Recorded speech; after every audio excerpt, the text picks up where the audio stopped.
been blessed by hearing Srila Prabhupada chant Jai Radha Madhava. So is that it, or do we just go straight into the class now, or how would you like it? Yes, some just go straight into the class. Others also chant the Jai Radha Madhava even after Srila Prabhupada has chanted. So if you choose to chant the Jai Radha Madhava, you may do that. Otherwise, we'll put the verse on the screen and then you may begin. Well, we could do that if you wish. Yes. Whilst we're waiting, at least on the Yeah. next So one. you may go ahead. Okay. Hare Krishna. So everyone else should, I guess, mute while this is on, isn't it? If there is, Yes. if there is Yes. anyone else on. We try to mute the voice so it doesn't create Yeah, otherwise you get that echo. the Yes. back kind of sound.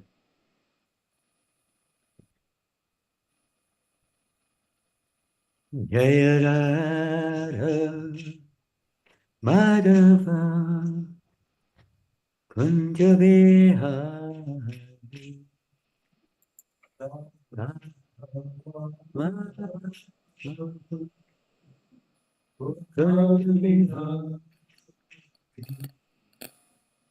Jaya Radha Madhava Kunja Vihari Jaya Radha Madhava Gopikanava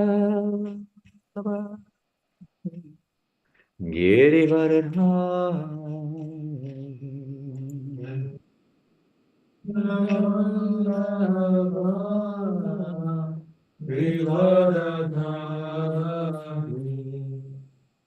Gopi Janabala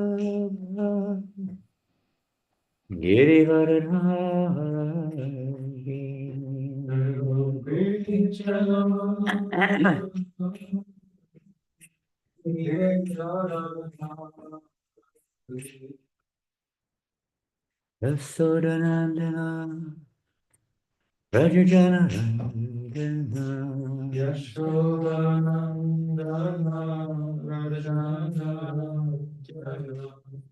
Yasodanandana Rajajanarandana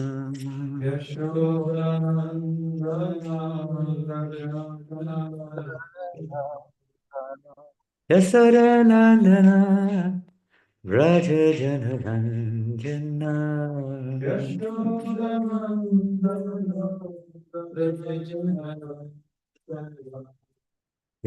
Yamunatira Vanacharina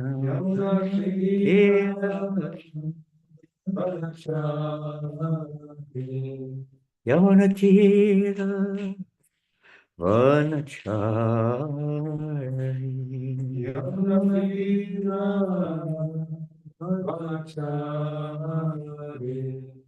Jaya Radha Madhava Kunja Vihari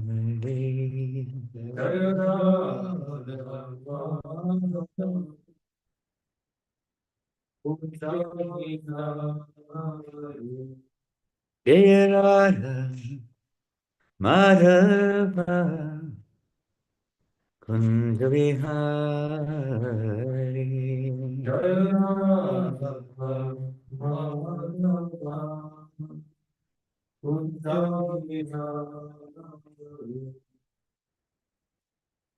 Go Premanandi Srila Prabhupada ki Jai Jai Om Vishnu Pada Paramahamsa Parivajakacharya Stata Sadishta A.C. Bhaktivedanta Swami Prabhupada ki Ananta Kota Vaishnava Vrinda ki Acharya Shri Haridas Thakur ki Shri Shri Gaunitai ki Shri Radha Shama Sundar ki Jai Shri Shri Krishna Balaram ki Jai Shri Jagannath Baladev Subhadra ki Jai Grantaraj Srimad Bhagavatam ki Jai Gauda Premanandi. All glorious to the assembled devotees. All glorious to Sri Guru and Sri Gauranga. All glorious to Sri Prabhupada. Hare Krishna. Okay, Sahadev Prabhu. Can you hear me? Yes, Maharaj, we can hear you clearly. Before we have first of all, I'd like to thank you and your Sangha of devotees for inviting us today, and we offer our humble obeisances to all of you. And at the moment, we're situated here in France. Some of the devotees are in different parts of the world, I believe. Yes, Maharaj.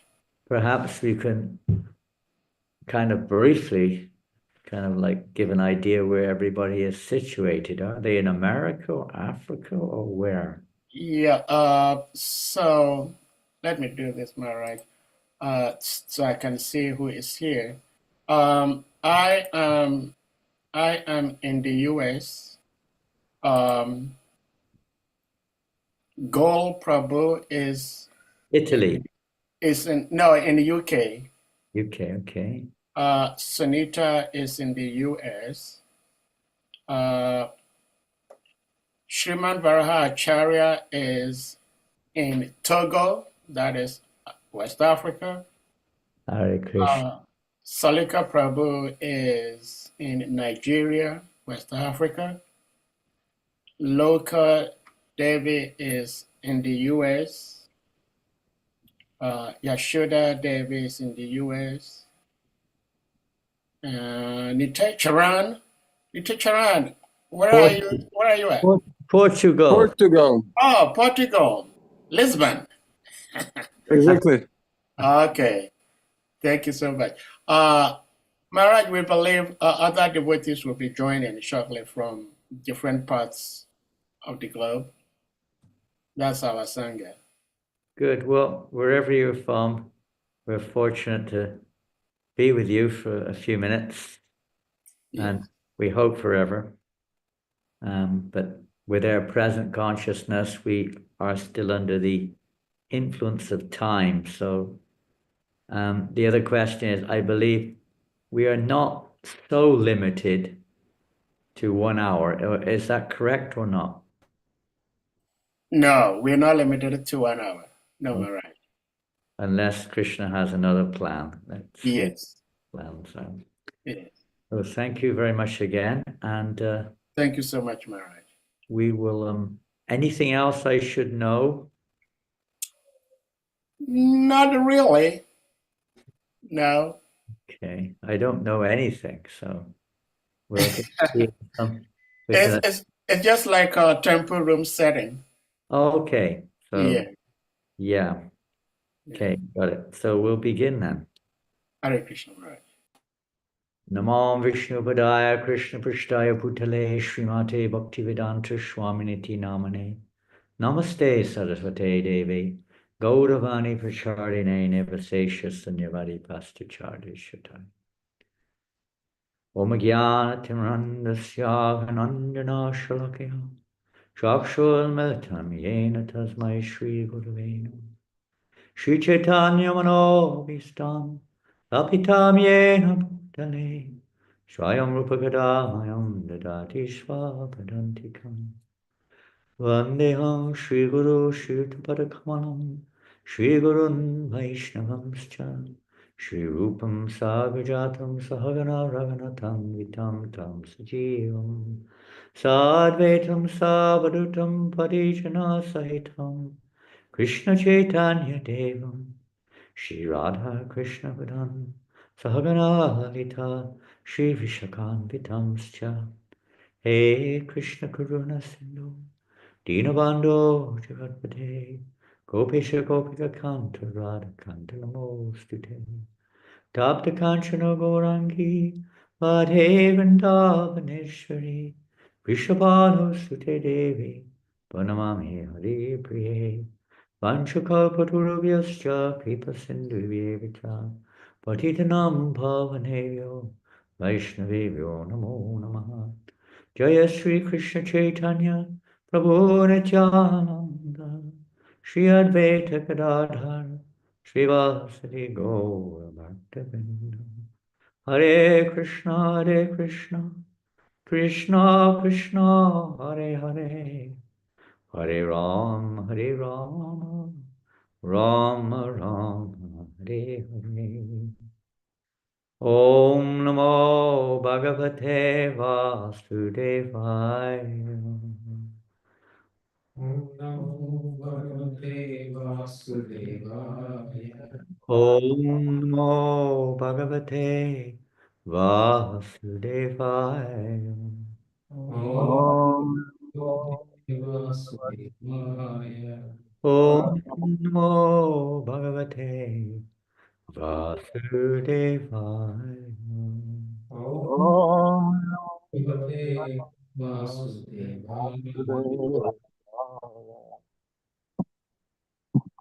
Narayanam Namaskritya Naram Chaiva Narottam Devim Saraswatim Vyasam Tato Jalam Mudiraya. Before reciting the Srimad Bhagavatam, which is the very means of conquest, one should offer respectful obeisances unto the personality of Godhead, Narayan, unto Narayan Rishi, the supermost or topmost human being, unto Mother Saraswati, the goddess of learning, and unto Srila Vyasadeva, the author. Please bear with me. I'd just like to recite one or two of them, a few of them. My favorite verses, invocation verses at the beginning of Srimad Bhagavatam. Srimad Bhagavatam is nothing but a compilation of favorite verses. From beginning to end, Srimad Bhagavatam is directed towards one point, to bring us to the point of being eligible to actually glorify the personality of God. So we have a little time on our hands, so we'll chant one or two verses. If anyone wants to or has the ability to, you could possibly put them on the vision for everyone else. It may be possible. This is the first canto, chapter 1, text number 2. Dharma Pojita Kutavatra Podamon Matsaranam Satam Vedam Vastapanata Vastashivatam Tapatrayon Mulanam Srimad Bhagavate Mahamuni Krite King Vapararishwaram Sadhuriya Rujatetra Kritibi Shushubhistakshanat. You got the last line there, you can see it. To the translation we do go. This is the second verse of spoken Vyasadev's Srimad Bhagavatam, completely rejecting all religious activities which are materially motivated. This Bhagavat Purana propounds the highest truth, which is understandable by those devotees who are fully pure in heart. The highest truth is reality, distinguished from illusion, for the welfare of all. Such truth uproots the threefold miseries. This beautiful Bhagavatam, compiled by the great sage Vyasadeva in his maturity, is sufficient in itself for God realization. What is the need of any other scripture? As soon as one attentively and submissively hears the message of Bhagavatam by this culture of knowledge, the Supreme Lord is established within his heart. One of the reasons I chose this verse is because, yes, we're chanting it as an invocation, but it is very related, we could say, to the subject matter which you're presently discussing in the third canto of Srimad Bhagavatam. That will come later. We'll move on to another invocation verse which I'd like to read. This is in the chapter. It's text number 40. Maharaj, can you please repeat the verse? Yeah, 1, 2, excuse me, 1, 3. I made a mistake. 1, 3, 40. Okay. 1, 3, 40.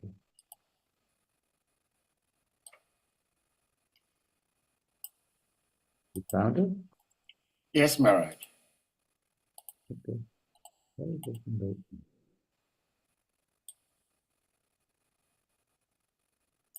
Idam Bhagavatang Nama Puranam Brahma Samhitam Uttama Charita Chakara Bhagavan Rishihi Nishreyasaya Lokasya Danyang Svastyaya Namaha. The Srimad Bhagavatam, this Srimad Bhagavatam, is the literary incarnation of God. And it is compiled by Srila Vyasadeva, the incarnation of God. It is meant for the ultimate good of all people, and it is all successful, all blissful, and all perfect. Then another verse, just a little later, in that same chapter 3, text number 43, which is a very famous verse. Krishne Svadamo Bhagate Dharma Jnana Divisaha Kalo Nashtadvisham Esha Purana Kodunodita. Many times we would actually quote this verse when on Sankirtan, trying to distribute Srimad Bhagavatam on the street. Many times devotees would quote this verse to the public. It's very powerful. This Bhagavat Purana is as brilliant as the sun. And it has arisen just after the departure of Lord Krishna to his own abode, accompanied by religion, knowledge, etc. Persons who have lost their vision due to the dense darkness of ignorance in the age of Kali shall get light from this Purana. It's easy to understand how and why Srila Prabhupada emphasized so much the importance of Srimad Bhagavatam in this age of darkness. Because this Bhagavatam, yes, the holy name has appeared to awaken us all, but at the same time there has to be understanding. There has to be understanding who is Krishna, who are we, what is reality distinguished from illusion, what is the sum and bone, what is the cause of all causes.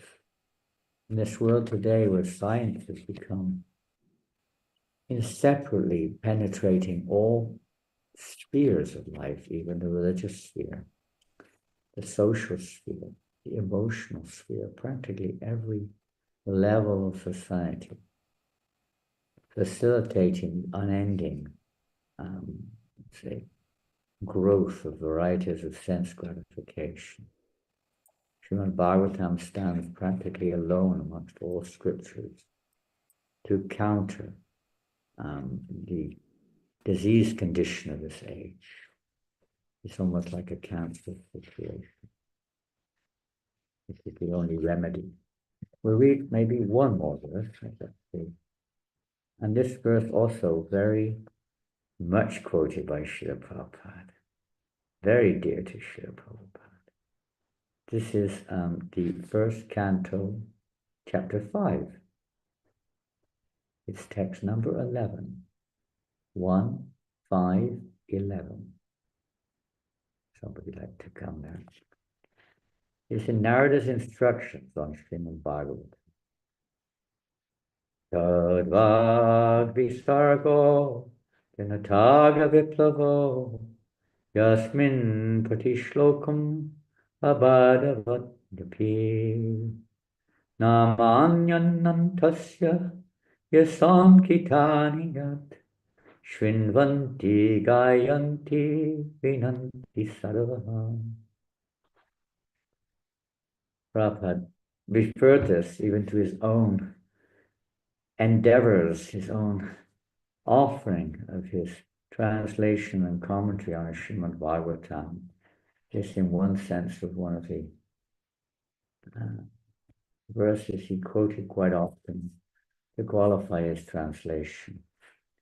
On the other hand, Prabhupada writes, Sutta Goswami, or Narada Muni in this case, has described already the situation of literatures which are directed towards mundane sense gratification or to economic development, even towards mundane religiosity, etc., which is generally the subject matter of people in general. They are very attracted to such literatures, and they're not so attracted towards transcendental literature. Spiritual literatures, it's like a different language for most people. Srila Prabhupada's bringing this light into this darkness of ignorance that people are in a way that somehow or another they're able, a little switch can be turned on. His commentaries, the example set obviously by Srila Prabhupada and his followers, helps to bring a little bit of inclination in people's hearts towards finding out, what is this all about? What is this strange subject matter? Very rare in this world. And even sometimes people take advantage of this, especially people who have mundane mentality. They take advantage of these transcendental literatures, not so much the philosophical side, but the Leela side. So mundane people often equate transcendental Leelas of Krishna with those of this material world. The materialistic people, they are sometimes attracted in that way, but this is an offensive perversion of the real essence of the Bhagavatam. And they will get no benefit any more than someone licking a bottle of honey will get any benefit by licking the bottle. They're not capable, eligible to enter into the subject matter. Neither are the audience actually eligible to hear it. So, therefore, we see in the first 9 cantos of Srimad Bhagavatam, it's essential that we go through it in the right way in order to actually have the right understanding, sambandha-gyan, the right understanding to enter in. Of course, within the first 9 cantos, also Abhideya is also intertwined necessarily to practice based upon the knowledge to bring about the eligibility to actually enter into the. We can hear it in the course of our reading, but we can't necessarily delve into it. We should hear about it. We should know what the goal is. So in the 3rd canto, which we're going to be reading now, a few moments, we are going to be hearing, now it's very interesting how we hear there are 10 subjects in the Srimad Bhagavatam. Sometimes they're accredited to the various cantos, and sometimes they're not. Jiva Goswami infers quite clearly in the Tattva Sandarbha that these 10 subject matters are not necessarily related one by one to each canto, but they are to be found in each canto. The Srila Prabhupada gives a title to each canto. If we look in the 3rd canto, the one which we're reading today, which goes to begin, I can't remember off the top of my head. It's called the Status Quo. the status quo. And in other places, Prabhupada gives it a different title. In 1965, I think, or 66, Prabhupada was lecturing. He gave a lecture at the Tagore Society in New York. And he gave it a different title. Maybe we'll mention that later on. But whatever it may be, here's the list here. Thank you for that. And they relate to various Sanskrit terms, which I don't have on the top of my head. But that doesn't matter. So we're going to be reading today from the third canto. But they all lead up, if you see down there on the 10th canto. Well, that's the question. Never mind. We're going now to text number 3 of the third canto, chapter 8. Is that right? 3, 8, 3? Is that correct? Yes, Maharaj. Okay, here we go. I'll just keep finding the Bhagavatam. Here it is. So we're going to be reading. Do you read together or should I just read it through? Whichever way you want us to do it, some just read through, and others also ask devotees to I think we'll read it through along. if you don't mind. Okay. Quite a lot of verses, and then they're fairly long verses. So there are 3 verses which we've been requested to read, and if any inspiration or direction comes, we'll try to follow up on it. We did a little bit of preparation, but not very deep, I'm afraid, for various reasons. We apologize for the lack of eligibility to go deeply into the subject matter. But maybe together we can ourselves churn. Srimad Bhagavatam is meant to be churned. When we get milk, and if we want to get cream, that may be already there. The Bhagavatam is already there in the Vedas, although only by the grace we could say of Vyasadeva and Narada Muni that they presented the cream of the Vedas in the form of Srimad Bhagavatam. So we have the cream, but we want to churn that cream so it turns into soft butter and golden ghee. So you have to churn it. You churn the butter, you churn the cream, churn, churn, churn. It turns into butter. And you churn, churn, churn again, and you may get, eventually we'll get ghee. This is all by the mercy of the pure devotees. They give us the process to churn. And one of the essential features, Satam Pasangam, you can read this nice verse also in the third canto, the teachings of Lord Kapila Deva. Satam Pasangam Mamavirya Samvidam Bhavanti Vidkarna Rasayana Kataham. How the Srimad Bhagavatam is to be heard in the association of devotees. And we try to hear it attentively. It's by attentive hearing that Krishna reveals himself to us. He's not obligated, but this is normally the process. When we pay attention to him, he pays attention to us. So attentively hearing that message of Srimad Bhagavatam in the association of devotees of the Lord brings great pleasure to the ear and the heart. Satisfaction. We have to get this satisfaction. It's not just a literary exercise. It's not just a memory exercise. It's not just a show. This is actually a reality.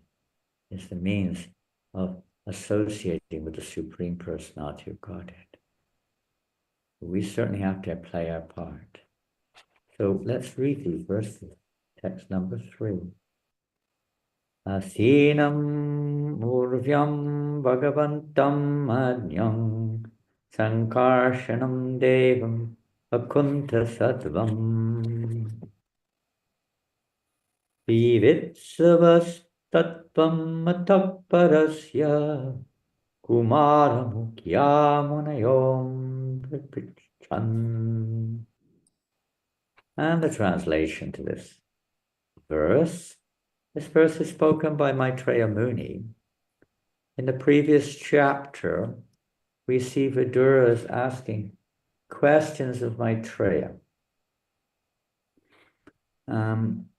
we won't get into any attempt to historically analyze this, but this third canto, the first part at least, is primarily a question or discussion between Maitreya Muni, the speaker, and Vidur, the inquirer or the hearer.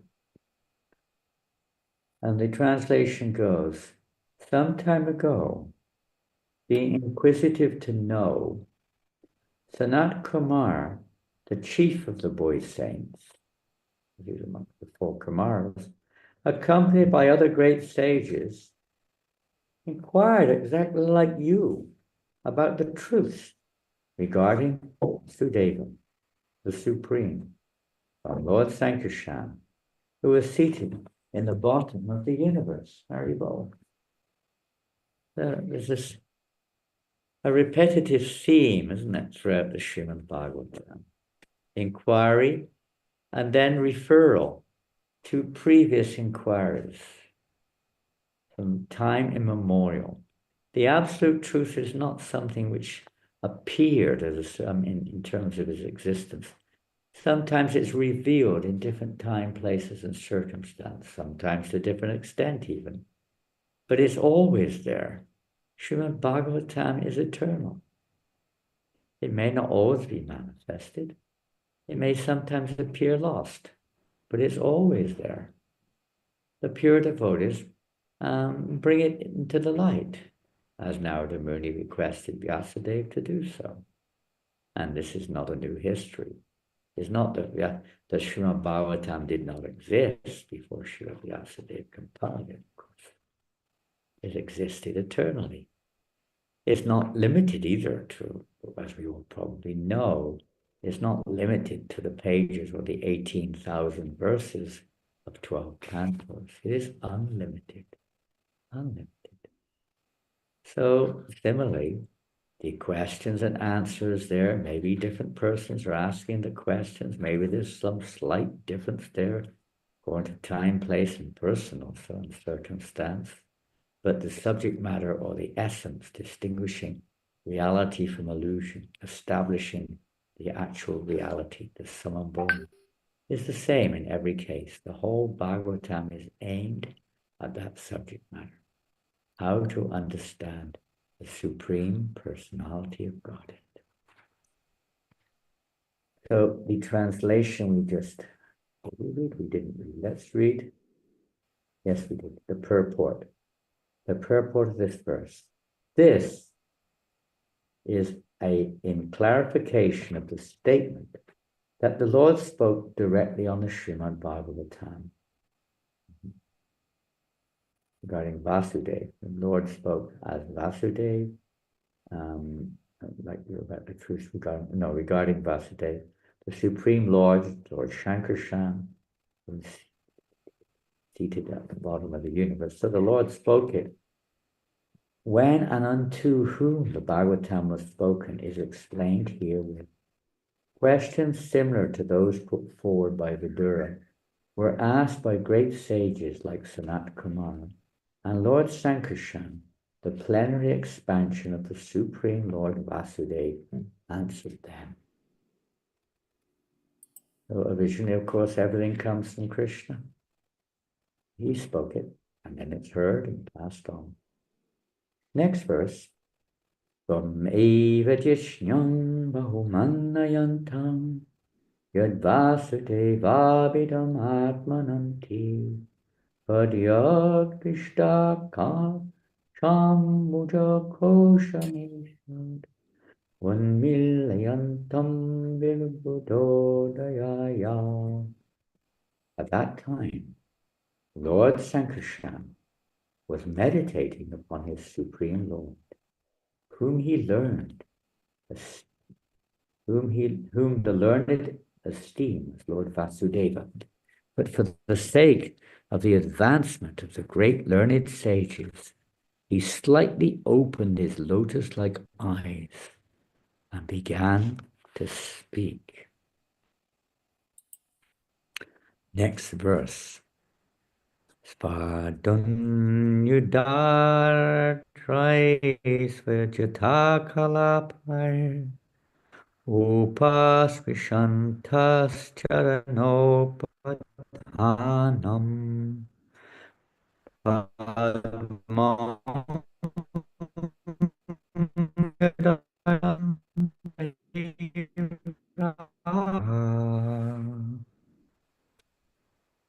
The sages came from the highest planets down to the lower region through the water of the Ganges. And therefore, the hair on their heads was wet. They touched the lotus feet of the Lord,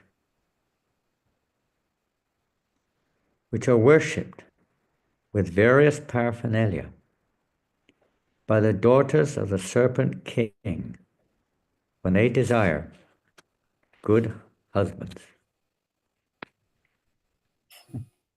Purport by Srila Prabhupada. The Ganges water flows directly from the lotus feet of Vishnu, and its course runs from the highest planet of the universe down to the lowest. The sages came down from Satyaloka by taking advantage of the flowing water, a process of transportation made possible by the power of mystic yoga. Because we don't have a general experience of this, although Srila Prabhupada one time, when he was at Kumbh Mela, it must have been 77, I guess, maybe 71, he was here twice.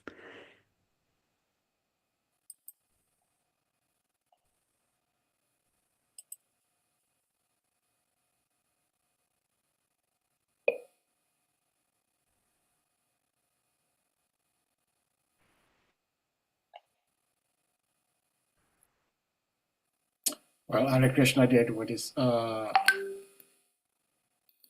we apologize. Please keep holding on.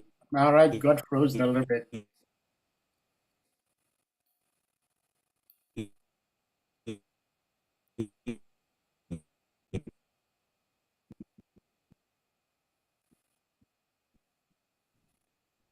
Told the devotees that there are 100 years. I'm not sure if they're meant to be there. Can you hear me? Sadev, can you hear me? Now. We lost a bit of what you were saying, starting from Srila Prabhupada in the Kumbh Mela. Oh. Prabhupada said that there are sages present at the Mela who are 700 years of age, and they reside in the Himalaya mountains, meditating, pretty much unseen by the general people around. And when the Mela comes, they enter into the Ganga, and they appear there in Allahabad, in Prayag. Similarly, the sages here in Satyaloka. There's a Ganga, of course, Mother Mandakini in the higher planets. They enter in and they can come out, even on these lower planets, because they travel through the Ganga. It's kind of inconceivable to our experience in many ways. Although we have some kind of an example, even now. Are we there? Okay. Even now, we see that we are, perhaps you're in Africa, or perhaps you're in Portugal, or in England, or in America, or wherever you may be. And we're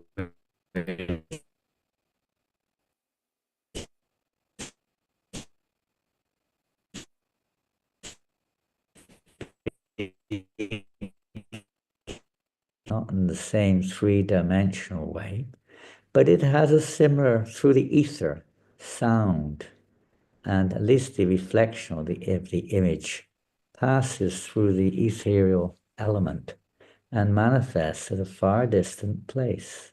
maybe from other planets, who knows, sometimes. So that's possible to some degree, even by scientific endeavor, to some degree, but not quite the same.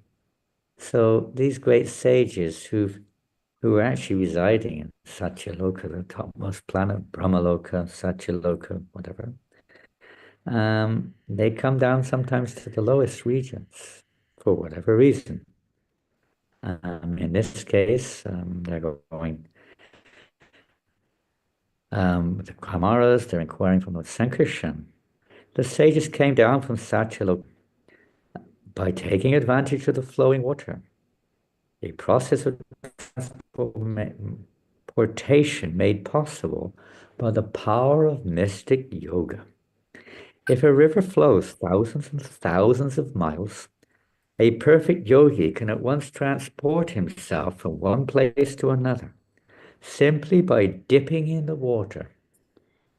The Ganges is the only celestial river which flows throughout the universe, and great sages travel all over the universe via this sacred river. The statement that their hair was wet indicates that it was directly moistened by the water originating from the lotus feet of Lord Vishnu, which we call the Ganges, of course. Whoever touches the water of the Ganges to his head surely touches the lotus feet of the Lord directly and can become free of all effects of sinful acts. If after taking a bath in the Ganges or being washed of all sins, a man guards himself against committing further sinful acts, then certainly he is delivered. But if he again takes up sinful activities, his bath in the Ganges is as good as that of the elephant, who nicely takes his bath in a river, but later spoils the whole thing by covering himself with dust on the land. There's a nice example given herein by Srila Prabhupada, and also the explanation there of the effects of taking bath in the river Ganga. We hear the similar results, maybe even more profoundly, in terms of chanting the holy name and the effects of becoming free. When it says one is immediately liberated, it doesn't mean Brahman realization or liberation. It doesn't mean we go back to Godhead directly. It means that one is freed from the reactions of one's sins. But one still has to cultivate. That's not the goal of Srimad Bhagavatam, just to become freed of sinful reactions. That may be the goal of some person.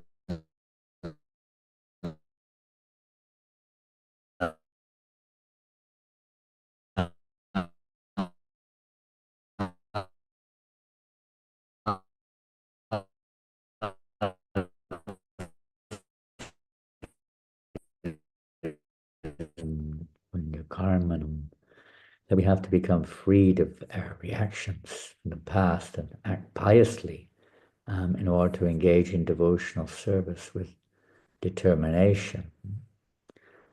But that's the beginning stages. You could say relieving the living entities is a little like the removal of the dirt before you can really understand Krishna consciousness. We have to be situated in a favorable situation. There's a degree of cleansing. By Vaidhi sadhana bhakti, by practical application of devotional service, the heart becomes cleansed, purified of inebrieties. Bhagavatam also, Shri Vyasadeva's Gampada Srimad Bhagavatam Anarto Pasamam Shukshad Bhaktiyo Dhokshajay.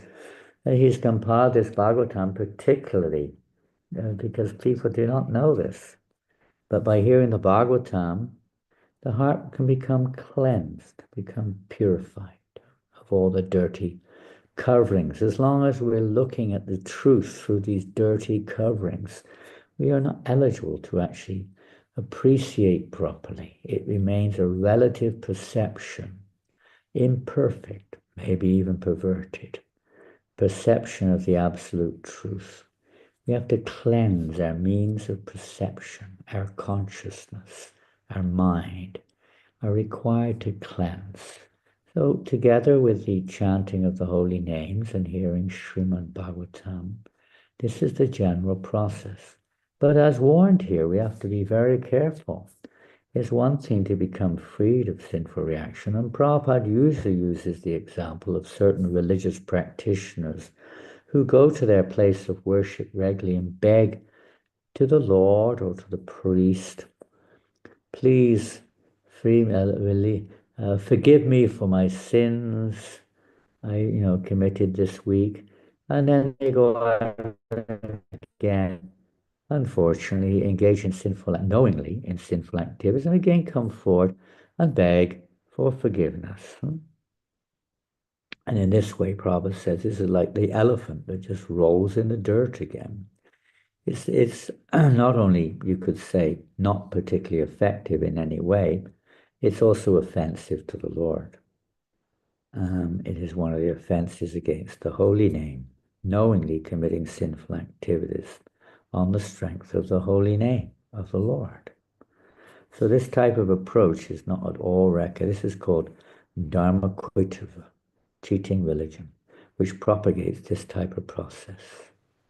Yes, we may be covered, we may have sinful tendencies, so we should try to adopt that process, not just to become free of the reaction for those shortcomings, but to become free of the very tendency to indulge in them in the first place.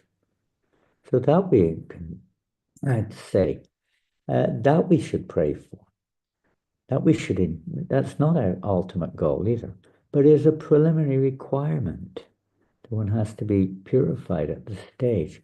Therefore, our acharyas and even Srimad Bhagavatam and the examples of many great personalities who place themselves in situations where they apparently commit sinful activities of various kinds. The anartas, the tempri, the naimitaka leelas of the 10th canto, they're all related to this, to remove these coverings. We cannot enter Vrindavan. We cannot actually understand Krishna or enter into pure devotional service as long as we have these tendencies, as long as we have these desires which we're still associated with. That's why it's so important to associate with pure devotees. Now I'm going to read some things and we may discuss a little further. There are many points in these 3 verses. One could discuss the general situation of these verses in context with the chapter. One could discuss the flow of the various verses in the Srimad Bhagavatam and their relevance. One could discuss many things. One could discuss the history of the relationship between Maitreya Muni and Vidura, and what is the eligibility of Maitreya Muni, and so on. So many things could be heard, discussed. Or we could discuss directly the verses today, the inquisitiveness or the desire to hear of the 4 Kumars and the sages who were approaching Lord Sankarshan to inquire on this subject. Maitreya is referring to the same similar questions that Vidura asked were presented by Sanat Kumar to the Lord. So we could discuss that, because we'd have to do some research work, or we can just discuss the general principle of inquiring and to whom we inquire. That's a very important subject, even from the material point of view. If we want to find out the directions, which way to go, we try to go to somebody. We may not be able to, but if we see somebody like a policeman, perhaps you don't see them now, I don't know. They may not even know nowadays. But you hope to go to someone who can explain, or maybe you go online, you go on Google search or maps or something. You go to somewhere to try to find the answer. You go to who you think is an authority in the subject. You don't go to a baker and ask details about, bank account or something.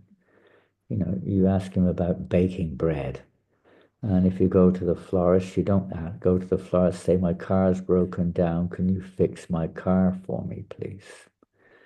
They're selling flowers. They're not fixing cars.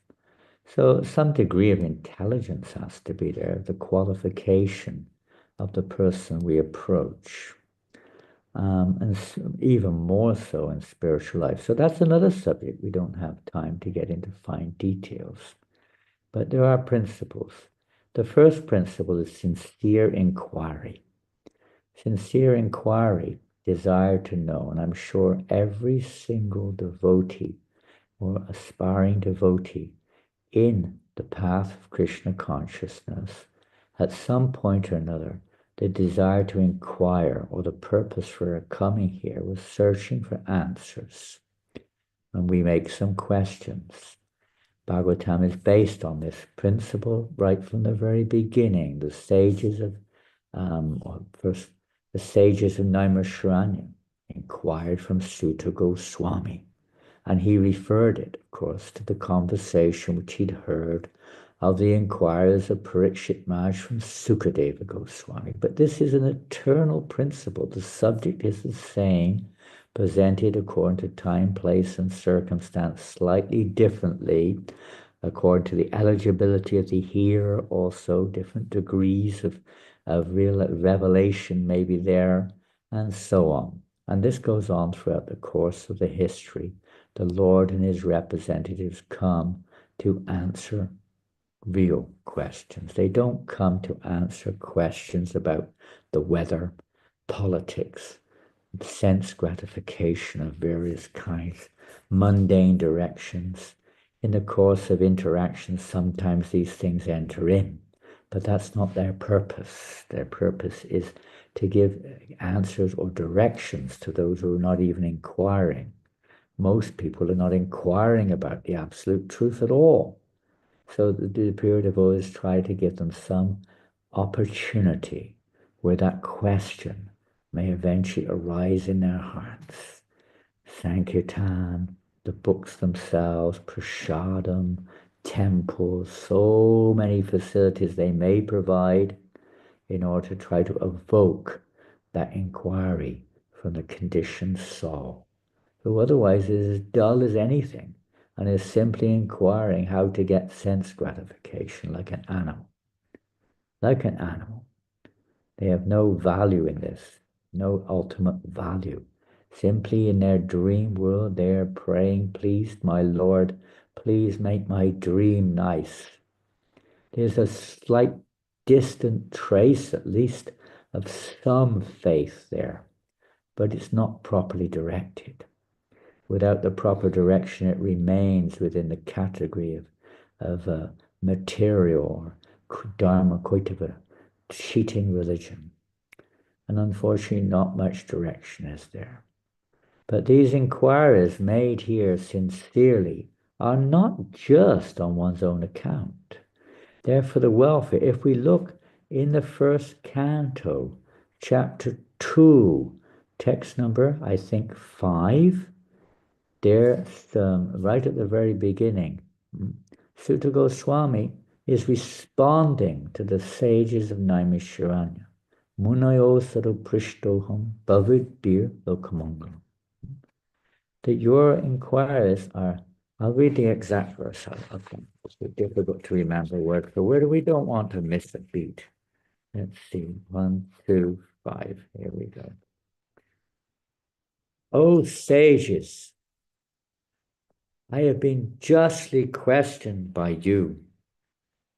Your questions are worthy because they relate to Lord Krishna and so are of relevance to the world's welfare. The devotee relates everything to Krishna, not just Rasalila, not even just the 10th canto, but everything that exists is related to Krishna. It is nothing but an expansion from Krishna, everything. So a devotee tries in this way to engage, or for the welfare of all living entities, somehow or another, connecting them or giving them a situation where they may knowingly or unknowingly become connected to Krishna. This is preaching. This is the mercy of the great devotees. And they're asking these questions for our welfare, as said here by Sutta. They are relevance of the whole world, or world's welfare. They are relevance. Only questions of this sort are capable of completely satisfying the self. And Prabhupada describes how the question itself is so pleasing. Just the question, what to speak of the answer. Because it is related for the welfare of everyone. It's related to Krishna. That which is related to Krishna. Everything is, but people are in darkness. But the pure devotees, they bring light on the subject. Otherwise, persons in ignorance, even if they do read the subject, there's no light. What can you read if there's no light? Have you ever tried reading in the dark? It's pretty difficult. So they put light on the subject. That's their business. The subject's already there. Everything is already there. But we can't see it. Even we read the Bhagavatam, much of the time, what do we understand? What do we understand? What actually enters into a deep depth of our consciousness is in the association of devotees. So there's another verse, very akin, very similar, we could say, to the verse which I just mentioned, Muneo Sada Prishtoham, in the second canto. It's the first verse, actually, after Om Namo Bhagavate Vasudevaya. It's the first verse of the second canto. I'll just read the English because otherwise our time will be short. Srila Sukadeva Goswami. So Sukadeva Goswami now is answering in reply to the very famous inquiries of Maharaj Parikshit. What is the duty of a man at the time of death? What should they be thinking of? And so on and so forth. So he starts off by saying, my dear king. Oh, I've got a problem here because these boxes are blocking my page. Let me see if I can, yeah, there they go. Oh, no, they don't. Let me see if I can, yeah, I hope that works. Yes, it's worked. Sri Shukadeva Goswami said, my dear king, your question is glorious. The first thing is Sukadeva is glorifying the question. Wonderful question. Why? Because it is very beneficial to all kinds of people. The answer to this question is the prime subject matter for hearing, and it is approved by all transcendentalists.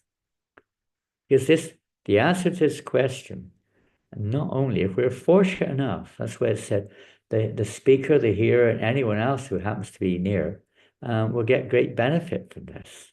Because even if we're not eligible, if we are so fortunate to be in the presence of those eligible speaker and eligible speaker, then the effect of purification of our heart will take place, as well as an attraction towards the subject matter. This is the effect. You may have seen that. When we have this opportunity to be in the association of an elevated Vaishnava, or someone who's absorbed in a particular aspect of devotional service, we become absorbed. At least for the time being, we forget all of our material inclinations, all of our material attachments, all of our material problems. Everything kind of disappears and we just become absorbed in the subject matter of hearing and chanting. We may not be, we're just there, but someone else is inquiring, someone else is speaking, and so on, and you become absorbed in it and attracted by it, simply by being good fortune of being there. As long as we're not, we'll hear that in a minute. An animal, someone who's animal-minded. So this is a beautiful verse. There's another, now we're going to go on a little bit. This is from the 10th canto. This is spoken by all persons, by Parikshit Maharaj, actually. It's the 4th verse of the 10th canto. And before Sukadeva Goswami speaks the 10th canto, Parikshit Maharaj is very, very eager to hear. This is one of the primary characteristics of an actually sincere devotee. They're very eager to hear. We may not be so eager. Sometimes in the association of devotees, or when we do open the Bhagavatam and actually let go of other things, we may start to become a little inclined. Hopefully we do. Or in Kirtan, we may become inclined to chant and hear the holy names. So here, this verse is a very important verse, one of the most important verses in the Srimad Bhagavatam, friend, spoken by Parikshit Maharaj. Nivritatashi upagiyamanat bhavoshadash trotramanobiramad kuttamashloka gananavadat puman virajeta vina pushugnat. Related to the eligibility of the speaker and the eligibility of the hearer, this verse goes like this. 10.1.4. Glorification of the Supreme Personality of Godhead is performed in the Parampara system. That is, it is conveyed from spiritual master to disciple. Such glorification is relished by those no longer interested in the false, temporary glorification of this cosmic manifestation. Descriptions of the Lord are the right medicine for the conditioned soul undergoing repeated birth and death. Therefore, who will cease hearing such glorification of the Lord except a butcher or one who is killing his own self? And that's a butcher. Butchers are killing others in this world.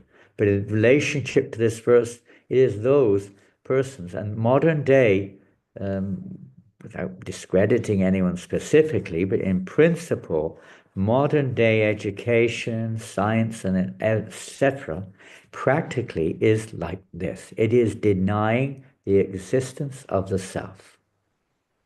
And unfortunately, in roundabout ways, that also enters into so-called religion in many cases.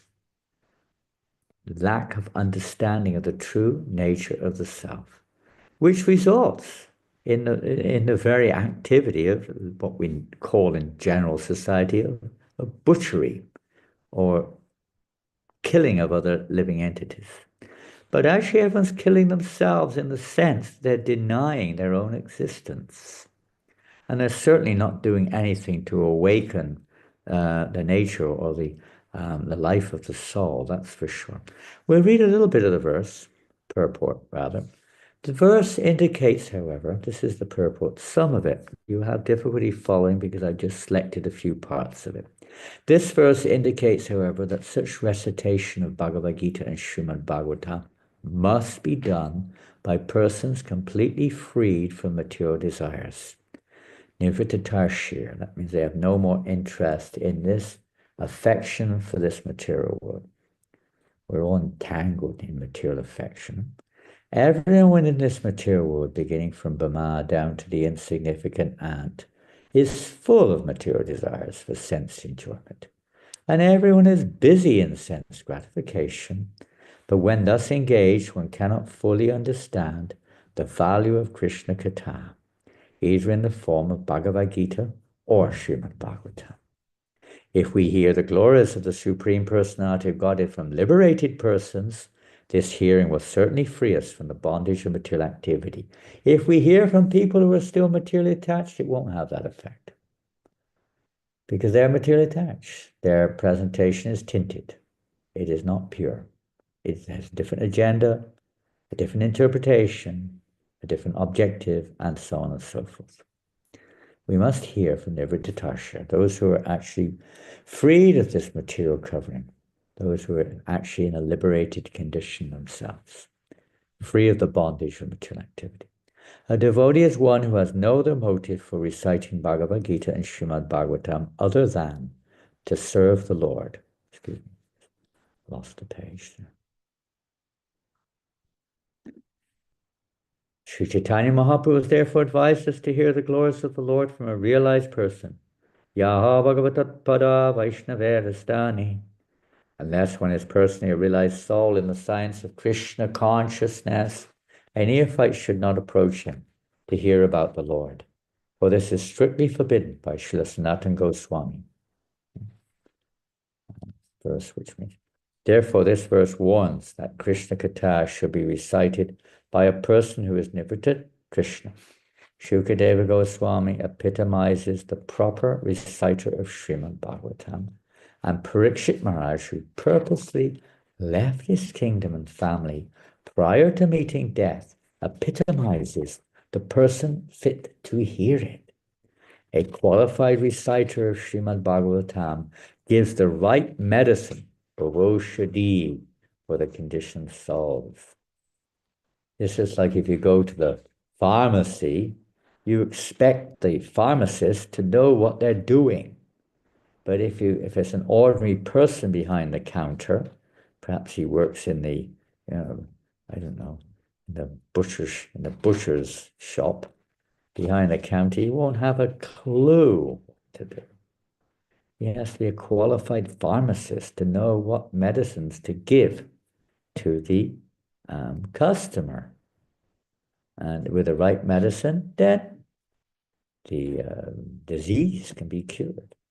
So we have to hear the right medicine, but it has to be given by the right person, not authorized. Anyone can set up a table outside their house, medicines available here.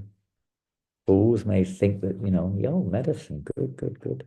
You can glorify it, put a label on it. But will that work? Not likely. The Krishna consciousness movement, Prabhupada says, is therefore trying to train, important point, isn't it? Trying to train qualified preachers to recite Srimad Bhagavatam and Bhagavad Gita throughout the entire world. Sometimes we forget this. We think the idea is just to establish outposts and, get people coming and do things. That's the facility which is meant to provide a facility whereby Bhagavatam and Bhagavad Gita can be spoken, presented, or lived by, so that people in general in all parts of the world may take advantage of this movement and thus be relieved of the threefold miseries of material existence. So there's a lot in that particular purport about hearing from the right person, being eligible to hear, the right mood for hearing, the effects of such hearing, the purpose of our Krishna consciousness movement. So many things are mentioned. The sages are not just getting together in Naimisharanya for their own purpose. The Kumars are not just inquiring from Lord Shankarshan for their own purpose only, but for the welfare of all living entities. So that everyone can get there. The Ganges doesn't enter into this world for its own. The Lord in this form, as a form of the Lord in one sense, he appears in this world in the form of water as the Ganga, for the sake of the benefit of everyone in the universe, to give everyone a chance to become eligible to hear Krishna Katha. And we'll go on a little bit now, and at this point, I'm afraid I haven't got much message. Maybe it'll just happen like that, but I haven't got a systematic system. We're going to talk a little bit about the purifying effects of we've already heard a little bit about association, the importance of that, and similarly the association of the Ganga. It's definitely mentioned quite strongly in the third, in verse number 5 of today's 3 verses. So it behooves us to talk something, which is probably the other main or most prominent point of these 3 verses, the effect of River Ganga or associating with Mother Ganga. I remember one time, it's actually there, I have the statement somewhere, it's a quotation, and it's from, oh my goodness, I've forgotten, but it's one of the scriptures which states, any river on this planet where a thirsty cow has drunk takes on the very nature of Mother Ganga.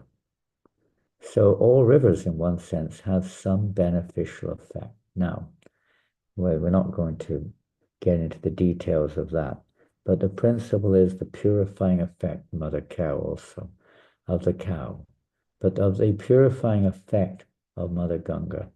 A society where cows are protected, a society where the environment is protected, is a more favorable environment for the awakening of Krishna consciousness. It doesn't cause it in of itself, but it provides a more favorable foundation or facility, a backdrop in which to see Krishna's presence becomes more opportunities there. for those who are presenting. So here's a lovely verse. It's from the first canto. It's chapter 19, text number 6.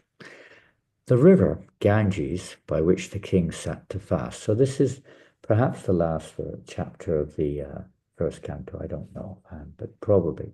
Where Maharaj Parikshit has come to the banks of the river Ganges or the Yamuna. There's, let's say, a little bit of discussion involved there by the sages as to exactly where it was. But wherever it was, the Ganges, Jamuna are one and the same in many ways. So Parikshit Maharaj sat down there, Jiva Goswami says it, on the banks of Jamuna. And there he sat, awaiting death. Of course, the history unfolds. Probably you're familiar with that history of how eventually Sukadeva Goswami appeared on the spot.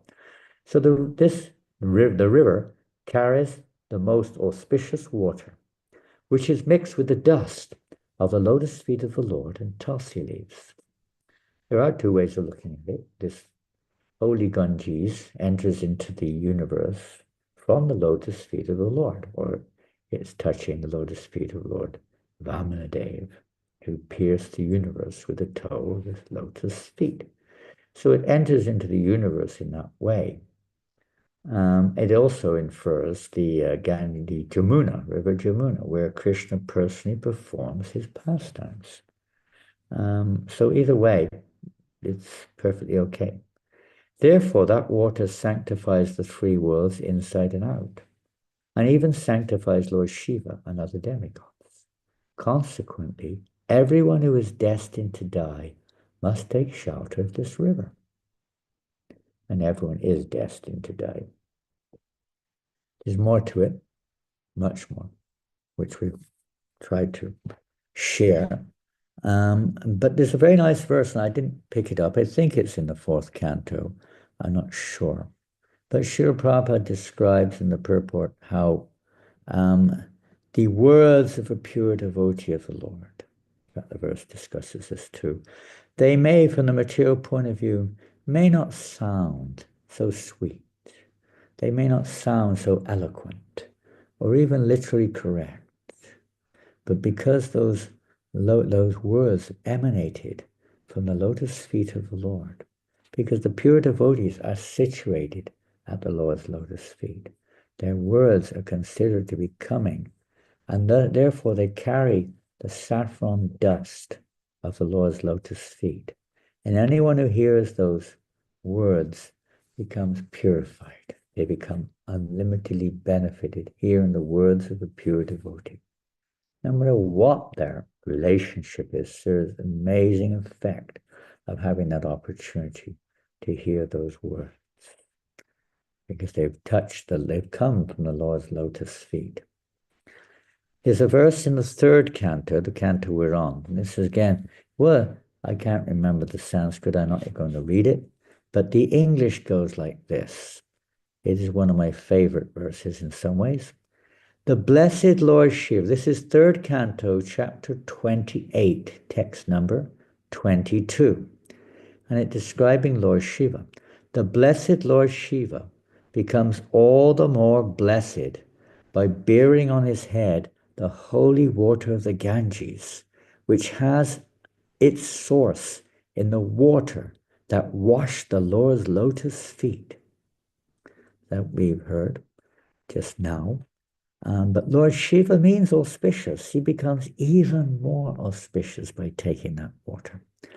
And then, I don't know exactly who, this is Lord Kapila Dev, probably. This is the 28th chapter, so these are the teachings of Lord Kapila Dev. The Lord's feet act like thunderbolts, hurled to shatter the mountain of sin stored in the mind of the meditating devotee. There's a mountain of sin, and I guess many of us will testify to that we do have like a mountain of sin in our minds. We may not like it, but it just sort of is there, stored away. And we're trying to meditate on the holy name or trying to do something, focus on Krishna somehow or another, but this mountain of the sin keeps coming in. So the Lord's feet act like thunderbolts hurled to shatter the mountain of sin stored in the mind of the meditating devotee. One should therefore meditate on the lotus feet of the Lord for a long time. Wow, that's not easy. In the purport, Srila Prabhupada, again, I'm taking a few points here. Lord Shiva is important because he is holding on his head the holy Ganges water, which has its origin in the foot wash of Lord Vishnu, Charanamrita. So we take Charanamrita regularly, the foot wash of the Lord. Another significant point of this verse is that the mind of the conditioned soul, on account of its association with the material energy from time immemorial, contains heaps of dirt in the form of desires to lord it over mature nature. And back to the point Prabhupada is mentioning, is one thing to get freed of the sinful reactions, is another thing to get freed of the desire. And this is desire, by the way, is a karmic reaction. It's not constitutional to have a material desire. It's constitutional to desire, but material desires are not constitutional. They are a result of many lifetimes, as Prabhupada says here, time immemorial, our association of the material energy. It creates all these various material desires, one after the next. Everything we do in relationship with the material world formulates material desires. To get rid of that is not just about a dip in the river Ganga. It's not just about, please forgive me for my sins. There is a process. There is a process to become freed of the very desire itself. And that you can read 10:14:8. We're not going there. The 10th canto, 14th chapter, text 8. There are some indications there in the purport, particularly how this works. Anyway, you have to read it if you want to find out more. This dirt is like a mountain, but a mountain, do we jump over there? No. A mountain can be shattered when hit by a thunderbolt. We have to hit that mountain with a thunderbolt. Meditating on the lotus feet of the Lord acts like a thunderbolt on the mountain of dirt in the mind of the yogi. So we're devotee, we're also bhakti yogi, but it's referring to any yogi here. So for a devotee, or one who's trying to practice bhakti yoga, Prabhupada describes how, somewhere, I don't have the reference, but I've got it somewhere, that the lotus feet of the Lord appear in this age of Kali in the form of the holy name. He's appeared in this way, that meditation on the lotus feet. By chanting and hearing the holy name, one is actually meditating on the lotus feet of the Lord. Well, that's pretty logical, but sometimes we forget it. It's too simple to remember sometimes. And it has that effect. Sankirtan is like a thunderbolt which acts on this mountain of sin. It's like a thunderbolt. The more we're supposed to perform Sankirtan, this is the Sankirtan movement, I think. And we're supposed to perform Sankirtan. That means congregational chanting and hearing of the name, form, pastimes, and qualities of the Lord, particularly in this particular state we're in, the holy name, or hearing from Bhagavatam. Because the dirt has accumulated like a solid mountain, one must meditate on the lotus feet of the Lord for quite a long time.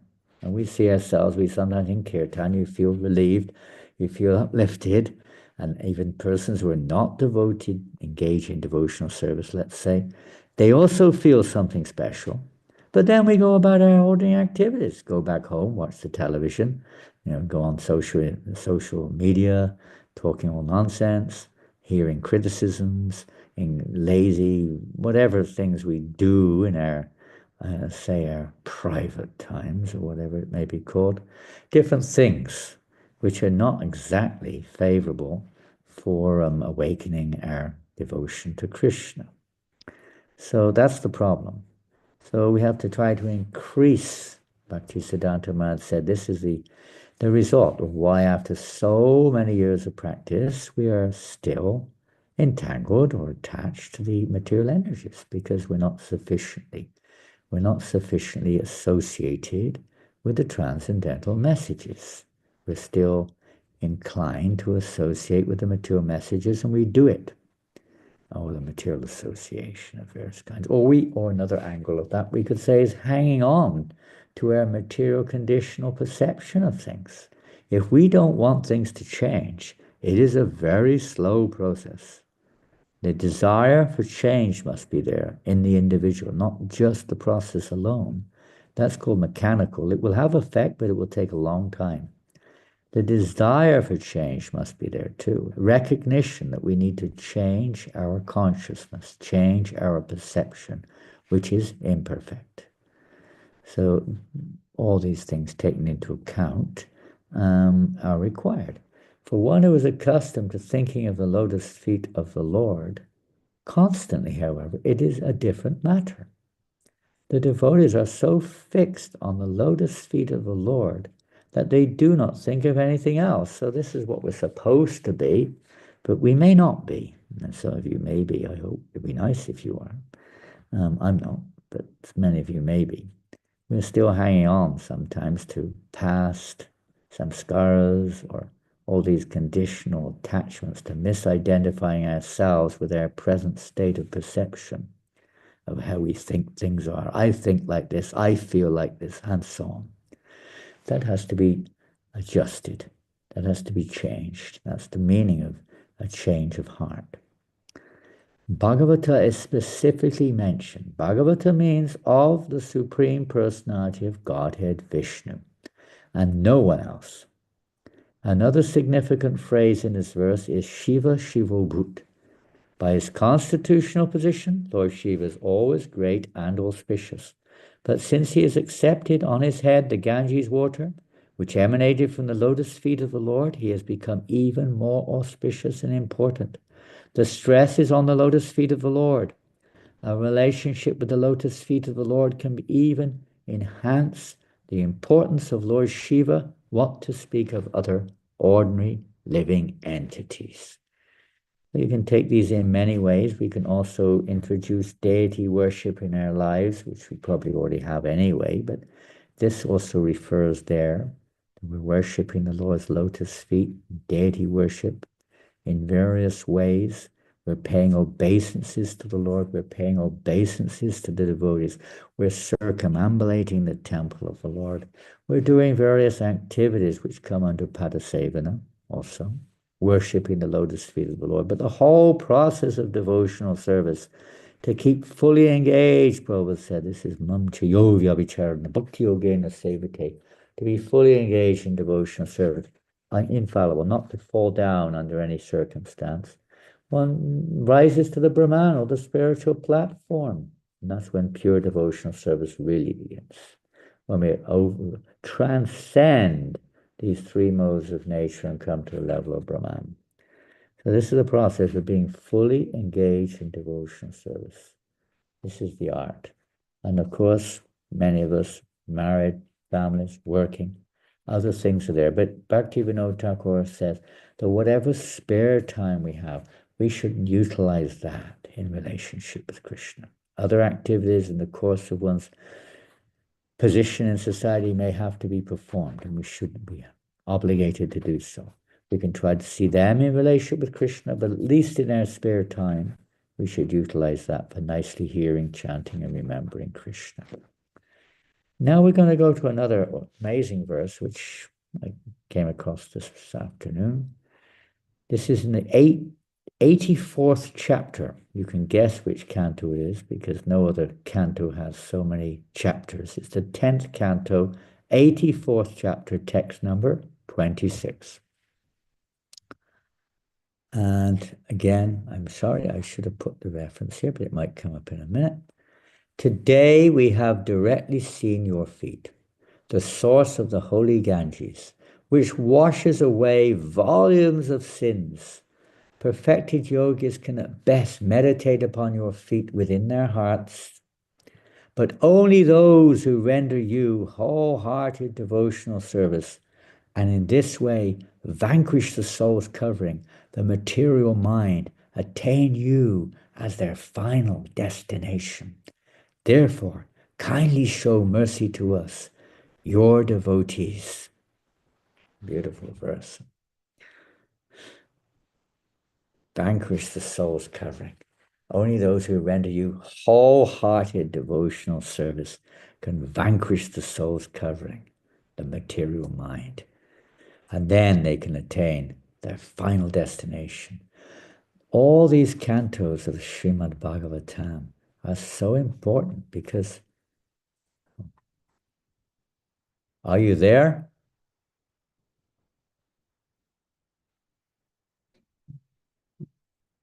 Yes, Maharaj, we're still here. Sorry, because I'm on a different page. It suddenly occurred to me, maybe you're not there. No, I'm still here.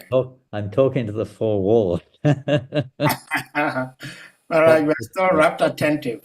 Rapt attention. Okay, good. Then you'll see Krishna on the pages of the Bhagavatam. Great. So, yes, we'll carry on. So that amazing verse, huh? And they're begging for that. Please show your mercy to us. They're begging for that. They're begging the Lord. 10:84:26, amazing verse. I'm going to look it up later on today. In the purport, not Prabhupada, but Prabhupada's empowered representatives, the holy river Ganges has the power to destroy all sorts of sinful reactions because she originates at the Lord's lotus feet and thus contains the dust of his feet. Explaining this verse, the Sridhar Swami says, if the Lord might advise the sages that they need not concern themselves with devotional practices because they are already far advanced in spiritual knowledge and austerity, they hereby respectively decline such a suggestion, pointing out that only those yogis who have destroyed their material mind and ego by surrendering to Krishna in pure devotional service can attain full perfection. Ultimately, that conditioned mind and false ego can only be rectified by this, by simply serving, taking complete shelter of the Lord. Only by his grace is that removed, by no other means. We know from Bhagavad Gita, there's no other way of understanding Krishna. Even to get liberation, only Krishna can give that. They may accept, not accept, know or not know. But it's Mukunda, Krishna, who awards liberation, not Lord Shiva, not Lord Brahma. We can pray to them. They may give us the inspiration. They may put a good word in. They can do many things, no doubt. But it's Krishna who awards even for the liberation stage. What to speak of pure devotional service, prema. If the Lord might advise, he says in far advances, they reject this idea that you're already advanced, you don't need to. No, we need to engage in pure devotional service. They conclude by praying to the Lord that he favor them in the most merciful way by making them his devotees. What is the use of anything else? Everything else is short of the mark. Even if you are liberated, even if you are a great yogi, what is the use? Even if you're freed of your sinful reactions. It's not just about becoming freed of the material contamination, which is you could say, a necessary, in most cases, prerequisite to practicing even devotional service. But that's not the goal by any means. Four regulated principles and so on are only there to facilitate this, as we heard earlier, to provide a background, a circumstance which is favorable for the impregnation of the transcendental sound vibration of Krishna Kirtan. Very hard to know how hard it is to plant a seed in rock. Nothing's impossible, but it's very difficult. The soil has to be softened to put that seed in, to cultivate that seed.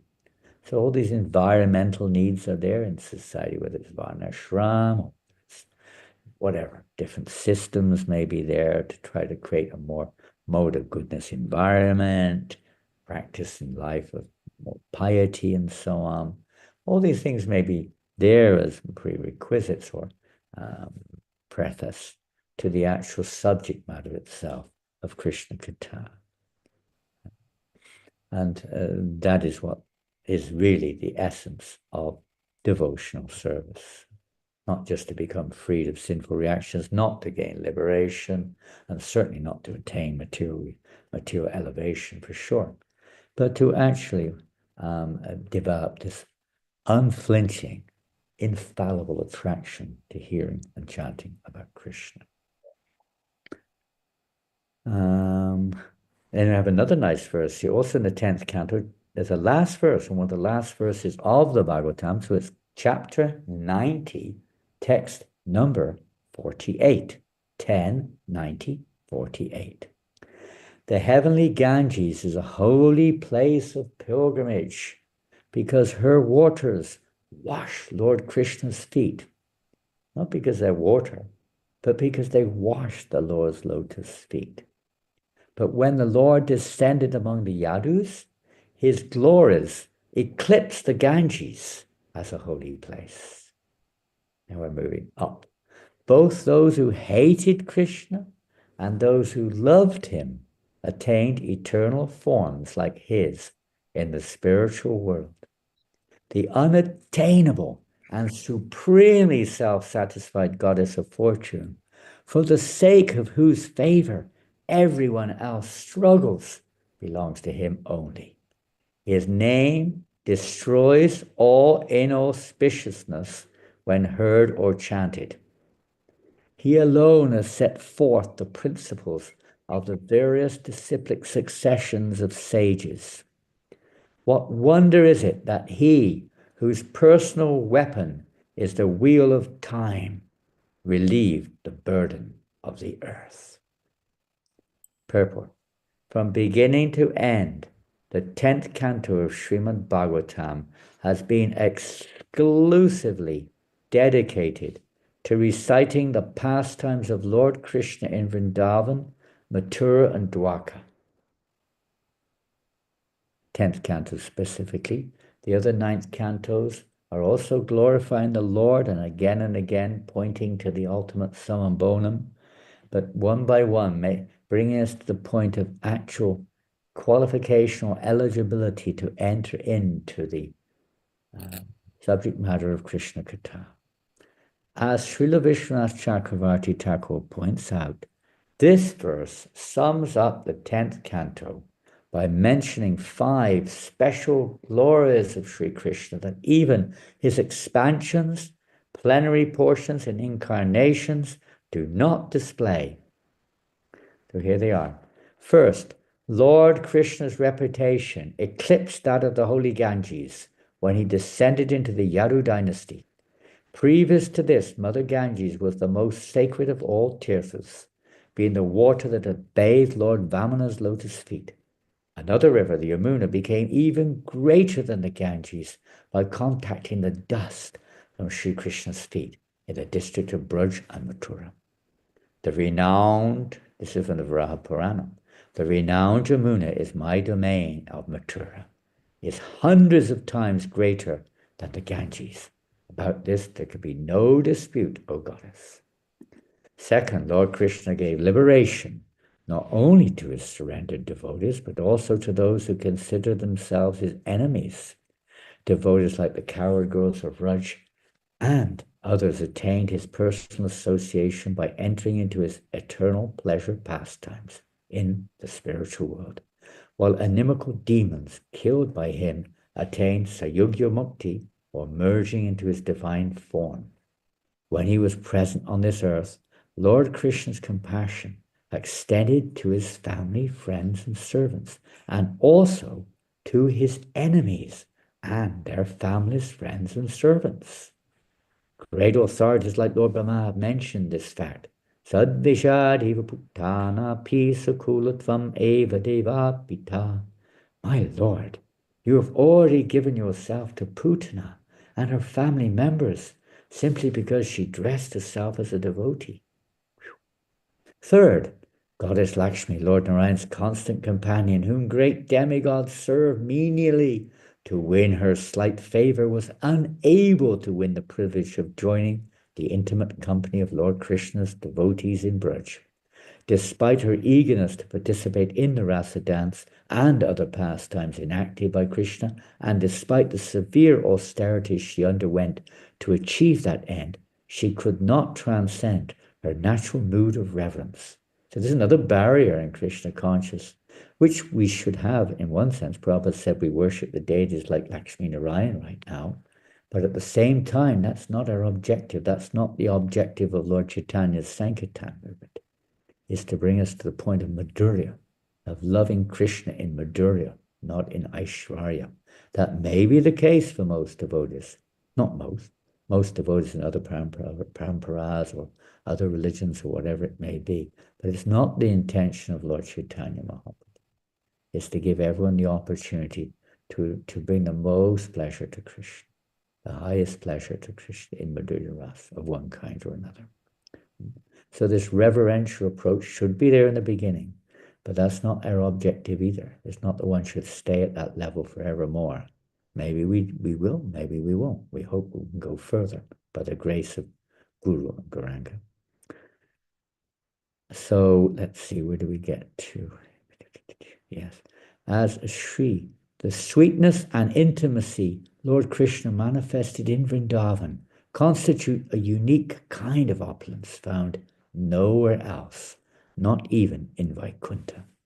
As Sri Uddhava says, to exhibit the strength of his spiritual potency, Lord Krishna manifested a form just suitable for his human-like pastimes in the material world. This form was wonderful even for him, and was the supreme abode of the wealth of good fortune. Its limbs were so beautiful that they increased the beauty of the ornaments worn on different parts of his body. That's a verse from the 3rd canto, believe it or not. So this subject comes up, indications of the samambona, the ultimate goal of everything, come up from time to time throughout the Bhagavatam. Everything's directed towards it, but directly, indirectly it's bringing us there, but directly comes up here and there in the Srimad Bhagavatam, as this verse, 3rd canto, chapter 2, text 12 says. Beautiful description of Lord's appearance. 4th, the name is superior to the name Narayan and to those of all of Lord Krishna's other expansions. These two syllables, Krish and Na, combine together to destroy all inauspiciousness and illusion. When recited, the name Krishna becomes Shrutamata. That is to say, the recitation of Krishna's name totally crushes Matnati, the excellence of all other spiritual practices described in the revealed scriptures. In the words of the Brahmanda Purana, I'll just read the English translation. By uttering the single name of Krishna just once, one attains the same benefit as that gained by reciting Lord Vishnu's 1,000 names 3 times. So powerful, the name Krishna, the mercy of Lord Chaitanya. 5th, Lord Krishna solidly reinstated Dharma, the bull of religion, on its 4 legs of compassion, austerity, cleanliness, and truth. And truth. Thus, Dharma could once again become Gotra, the protector of the earth. Sri Krishna also established the religious function of Govardhan Puja to honor his favorite hill, the cows and the Brahmins.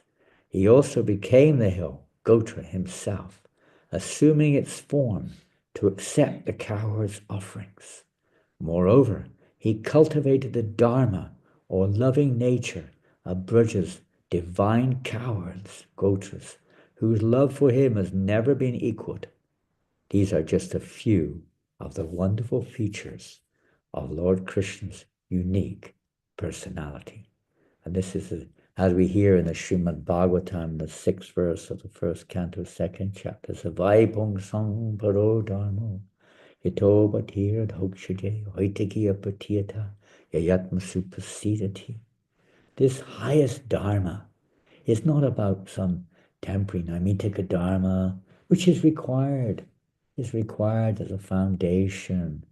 We don't live in foundations. They're to facilitate the building. The actual building is the awakening or the attraction or attachment to hearing, chanting, and remembering the holy name, pastimes, qualities, and form of the personality of Godhead. So this is by the mercy of the devotees who reveal Srimad Bhagavatam to us step by step by step. We start with the lotus feet, first 2 cantos, working our way slowly up the form of the Lord to the Lord's 10th canto. Yes, his face, his smiling face, the 10th canto of Bhagavatam. We don't start there, as Queen Kunti said. We start at the lotus feet, meditate there, absorb and cultivate gradually, elevating our consciousness, growing through the various cantos to the 10th canto. Let's see, we have a few more little snippets. Let's see. I don't know what the time is. I lost my watch somewhere. I had it. Oh, there it is. 6:25. Okay, we have a few more minutes. We're going along here, but this subject matter is eternal. 1:115. O Sutta, those great sages who have completely taken shelter of the lotus feet of the Lord can at once sanctify those who come in touch with them, whereas the waters of the Ganges can sanctify only after prolonged use. And this is a statement by the sages of Naimisharanya, first canto, first chapter, text 15. Incredible. Purport. Pure devotees of the Lord are more powerful than the waters of the sacred Ganges. One can derive spiritual benefit out of prolonged use of the Ganges waters, but one can be sanctified at once by the mercy of a pure devotee of the Lord. In the Bhagavad Gita, it is said that any person, regardless of birth, as Sudra, woman, or merchant, can take shelter of the lotus feet of the Lord, and by so doing can return to Godhead. To take shelter of the lotus feet of the Lord means to take shelter of the pure devotees. The pure devotees whose only business is serving the Lord are honored by the names Prabhupada and Vishnupad, which indicates such devotees to be representatives of the lotus feet of the Lord. Anyone, therefore, who takes shelter of the lotus feet of a pure devotee by accepting the pure devotee as his spiritual master can be at once purified. Such devotees of the Lord are honored equally with the Lord because they are engaged in the most confidential service of the Lord, for they deliver out of the material world the fallen souls whom the Lord wants to return home back to Godhead. Such pure devotees are better known as vice lords. Sometimes Prabhupada say they're as good as God because they're servitor gods. They're representing God in this world. And they're sprinkling that dust on everyone in the form of devotional service. This pure devotional service, you could say, is that dust at the lotus feet of the Lord, whether it's in the form of the personality or in their devotion to the Lord. They sprinkle that on everyone. The sincere disciples of a pure devotee consider him equal with the Lord, but the pure devotee always considers himself to be a humble servant of the Lord. This is pure path, the pure devotional path. And I think we'll finish off with a couple of verses here. A few more verses, yes. These are not necessarily in order, but they're wonderful verses. This is from the 7th canto. Yes, 7th canto, 5th chapter, text 32. Where did you get this from, Prahlad Maharaj? Where have you got this from? So he describes, Naisham matistavadarukramangrim sprishatyanartha pagamodyartha mahiyasam parvajobhishekam niskinchananam na vinitayavat. Unless they smear upon their bodies the dust of the lotus feet of a Vaishnav, completely freed from material contamination, persons very much inclined toward materialistic life cannot be attached to the lotus feet of the Lord, who is glorified for his uncommon activities only by becoming Krishna conscious and taking shelter at the lotus feet of the Lord. In this way can one be freed from material contamination. So the importance of having that good fortune of that association, taking that good fortune, taking that opportunity of a pure devotee, smearing that instructions, the mercy which they shower on us, on our very being, and trying to completely cover ourselves in devotional service. Is this possible? Even though we may be inclined towards the material world. Prabhupada writes, only one who has surrendered to a pure devotee of Krishna and taken the dust of his lotus feet can understand Krishna. First, one must understand how to get out of the clutches of Maya. The only means is to become Krishna conscious. And to become Krishna conscious very easily, one must take shelter of a realized soul, a Mahant or Mahatma, whose only interest is to engage in the service of the Lord. One must take shelter of a Niskinchana, a person engaged in devotional service and free from material contamination. That is the way to return home, back to Godhead. And in the 5th canto, when Maharaj Rahugana was inquiring from Jad Bharat, and he was absolutely astonished at Jad Bharat's realized level of consciousness, and Jad Bharat spoke this famous verse, Rahuganaita tapasanayati na chejaya nirvapanad vihadva na chandasanaiva jalagni surya vinamahat padarajobhishekam. The same principles we heard from Prahlad Maharaj. My dear King Rahugana, unless one has the opportunity to smear his entire body with the dust of the lotus feet of great devotees, one cannot realize the absolute truth. One cannot realize the absolute truth simply by observing celibacy or strictly following the rules and regulations of household life, nor leaving home as a vanaprastha, nor accepting sannyas, nor undergoing severe penances in winter, or keeping oneself submerged in water, or surrounding oneself in summer by fire and the scorching heat of the sun. There are many other processes to understand the absolute truth, but the absolute truth is only revealed to one who has attained the mercy of a great devotee. This is the key of keys. And then in the 10th canto, 14th chapter, text 34, the prayers of Lord Brahma. My greatest possible good fortune, Lord Brahma says, will be to take any birth whatever in this forest of Gokul and have my head bathed by the dust falling from the lotus feet of any of its residents. Their entire life and soul is the Supreme Personality of Godhead Mukunda, the dust of whose lotus feet is still being searched for in the Vedic mantras. So that's the aspiration of Lord Brahma.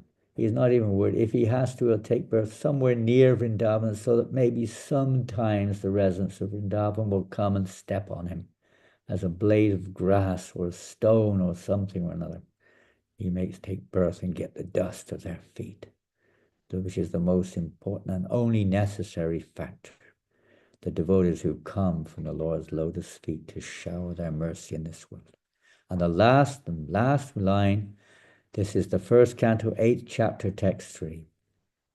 Having greatly lamented, this is the lamentation, I think it's the Yudhisthira and the devotees of the family after the battle of Kurukshetra, having greatly lamented over them and offered Ganges water, they again bathe in the Ganges, whose water is sanctified due to being mixed with the dust of the lotus feet of the Lord. So we should understand what that means. To bathe in the Ganges is not just another outing to have a dip, freed from sinful reactions. Maybe you can get that, but that's not the purpose. We're actually entering into that intimacy, the Lord's lotus, the dust of the Lord's lotus feet. We have to take that and smear it on our bodies all the time, not in the river one day, 1 minute, out, and again back in Maya. Srila Prabhupada Ki Jai. Hare Krishna. We are sorry for the length of this. I didn't have any idea. It was all the last minute kind of put things together type of thing. And I'm still here. I don't know if anyone else is. I think I'm still here anyway. Hare Krishna. Thank you so much, Maharaj. Well, dear devotees, if anyone may have questions, comments, reflections, you may want to ask or share, please indicate by using the hand emoji. and you'll be asked to unmute to ask your question or share your reflections. I basically just read. I've got no realizations. I just read from here and there and commented. I don't know anything. Yes, but there might be a question. I don't know. Yeah, as you were speaking, you very much reminded me of my Gurudev, His Holiness Bhaktivedanta Swami Maharaj, and His Holiness Gaur Govinda Swami Maharaj. Oh my goodness. Because If I can remind you of them, I've got, there's some benefit in this class. oh, Maharaj. There's no benefit in me, but if I've reminded you of them, there's at least there's some, I might get a little drop of 1 grain of dust of mercy of some kind. I Yeah, pray because when they Gaur forget. Govinda Maharaj used to say that just one word from the translation of a verse or the text, and just one Srila Prabhupada's word in the purport can take you months and months to discuss it. Yeah, And it takes me a couple of seconds, but it would take them months. I can sum it up in a couple of seconds. I don't know what it means. and I was trying to see what you're going to talk about, and thankfully you gave all the possible angles one can tackle this verse from. To be honest, Sahadev, I think we hardly touched the surface. Yes. Unique thing, because you open up one window and you see 1,000 others, you know. Yes. It's the nature of Bhagavad Gita. It just grows and grows and grows and grows and grows bigger. And in the Asanga, the Association of Devotees, it has unending. It just goes on and on forevermore. Yeah. And it's very sweet. Well, thank you so much, Maharaj. Thank you. So like I said, does anyone have something to ask or to share? One doubt, I wouldn't say doubt. I think it's a doubt. I should say it's bewilderment. That is, we always hear that Maharaj Parikshit sat at the bank of the Ganges River for the 7 days that he was cursed to die, which he accepted. And then he listened from Shukadev Goswami for all those 7 days, 7 nights. And I do not know at what point that Maharaj Parikshit now shared the content of the Brihad Bhagavatamrita to his mother. I don't think I've had an answer from anybody yet. If you may help, Maharaj. To his mother Uttara, Yes. who was in distress. Well, Of course, she was in distress that she was going to lose her son. yeah. But her son, Maharaj Parikshit, spoke to her the transcendental Brihad Bhagavatamrita, so beautiful. And I'm wondering at what point in time within those 7 days that he imparted this knowledge to his It was mother. on Tuesday at 3:45 a.m. 3052 AD BC. In her just the room next to her bedroom. Does that answer your question? I know everything.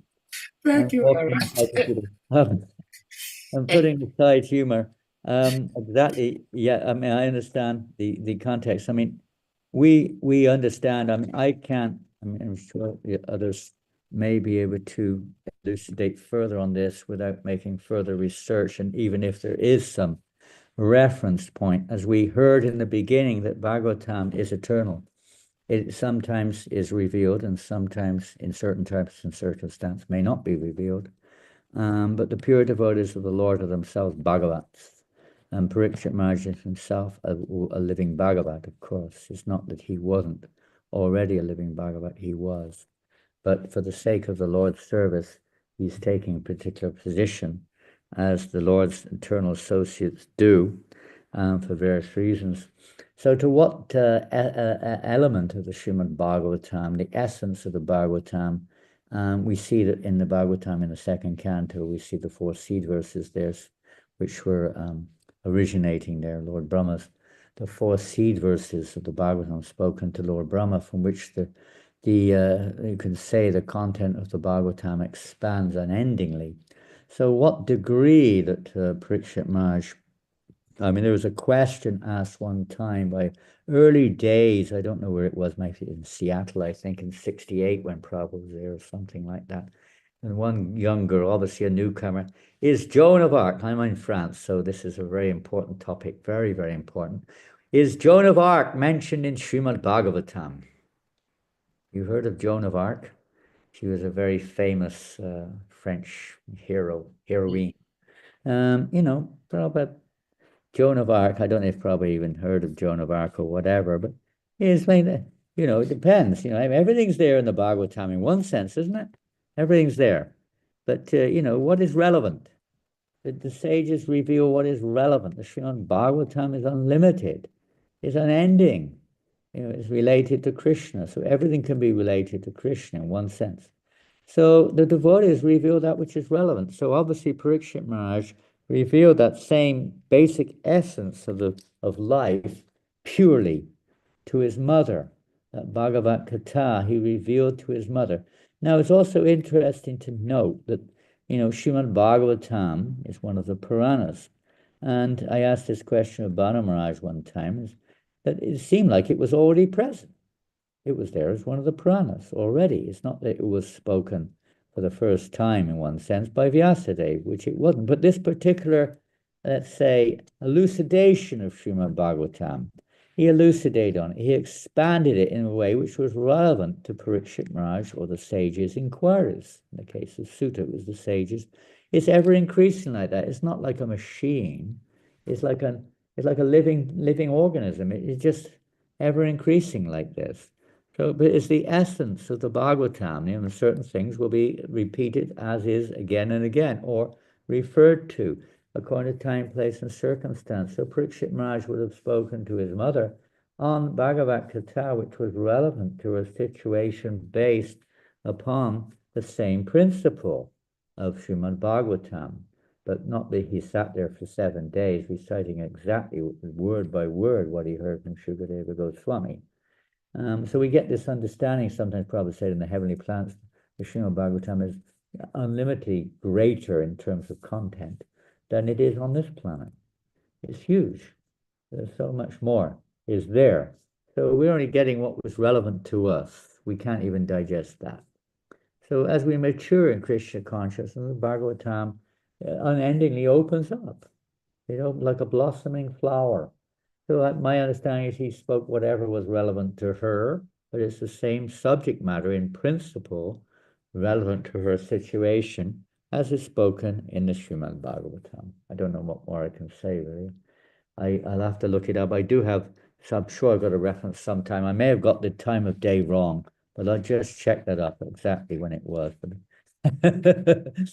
It was, 1 month and 3 days and 4 minutes before he went to the bank of the Ganges. I don't know. But, Bhagavatam is not chronological, as you know, and it's not necessarily tied down to our normal perception of chronology in terms of this, follows that. Sometimes it's different situations, different areas. It's the subject matter, which we all know is the emphasis. And the devotees take different roles in order to illuminate the subject matter. Conditioned souls. So sometimes it's very hard to trace the chronological factors. They don't seem to always correlate with each other. And on that point, we sometimes get hung up and captivated. This is a little test, a little trick, you could say, because we have this tendency to want to measure everything and to analyze everything. And we often then we miss the spirit. Rather, we get so tied up with the external details, and we miss the actual spirit of or the purpose of it. So it is good. It's nice to understand because it absorbs us in the subject. We shouldn't be dependent upon it. We shouldn't, in the material world, you deny something because historically it doesn't fit. So I see that as Krishna's special arrangement to keep atheistic or non-devotees a little distance from touching the very confidential aspect of Srimad Bhagavatam. But for devotees, we have to understand there will be many things which we won't be able to understand with our puppy brains, which may be revealed in due course of time if they are significantly important, but otherwise we worry too much. So there will be many things. I mean, how on earth do you justify Ugrasena having 33 trillion bodyguards? When Prabhupada was asked, I think it was in one conversation, maybe with Janananda Maharaj or somebody asked the question, how do we explain this? And Prabhupada said, you don't. So you just avoid it. You just don't go there. And you see Prabhupada many times when he would be asked questions which were kind of maybe technical or a little, Yeah. we're not Wikipedia or something, even Wikipedia may have the answer. Why don't you go on one of these things? Ask AI. Is it AI? Yeah. Maybe Yeah. I can answer you on that one. AI is supposed to know everything, but we're not. That's not our business. Our business is love. Our business is devotion. So like that. Probably usually, when he's asked his question, he's usually talk about something else. Did you notice that? If you ever listen to his questions, many times he would just defer it to a totally different subject matter or query the person why they're asking it rather than what they're asking. Why are you asking this irrelevant subject? Or whatever it may be. And I don't see this as irrelevant, by the way. But many times Prabhupada would do that, because we're missing the point. Yeah. Well, thank you so much, Maharaj, because talking about the process is not like in a chronological order in terms of sharing the stories. In itself answers the question I put to you. So Sometimes it is. I mean, I think the itihasas are more chronological, like the Mahabharata, and and those type of presentations of the subject matter. But rather in Puranas, not with the Bhagavatam. Not even with the Puranas in general. Maybe some of them have some specific chronology, and we do see chronology in the Bhagavatam when it comes to genealogical lines and various things like that. But even Krishna's pastimes are not always described in the same order. And sometimes they're not always there. Different yugas also, sometimes they're in different orders and so on and so forth. Whatever. Just chant Hare Krishna purely, and maybe eventually we'll have some realization. Hare Krishna. Thank you so much, Maharaj. Maharaj, one honest request. If we may have your association at least once in a month. That might be a little difficult, Sadeh Prabhu. Unless you come to France. Yeah, you're welcome. You're welcome to come to France once a month. No problem. Virtually. Bring your own food. Sorry? We will come to France virtually. Eventually. No, virtually. Virtually, okay. Yeah. All glorious to, what do they call it? Modern technology. Internet. Yeah. Well, yeah. Well, Maharaj, sincerely speaking, we appreciate. Well, I got a few babbles online on YouTube if you want to hear some babbling. If you like the sound of babbling, I've got a few talks online here and there, I guess, on YouTube, I think. Yeah. All right. Yes, we would love to. I don't know if you would love to. You can find out. We would love to. The taste of the pudding is in the eating, so. Yeah. Hare Krishna. Well, Giridhari Puja Devi, I'm not sure she's still here, but we thank her very much for making it possible for us to have your association with all the devotees. I wish we could have your Guru Maharaj's association. Your Diksha and Siksha Gurus. Well, whatever reason, Krishna knows best. He don't have, they took at least their Vapu forms, he took them away. Yes. Not today. All right. It's difficult, but in a way, it's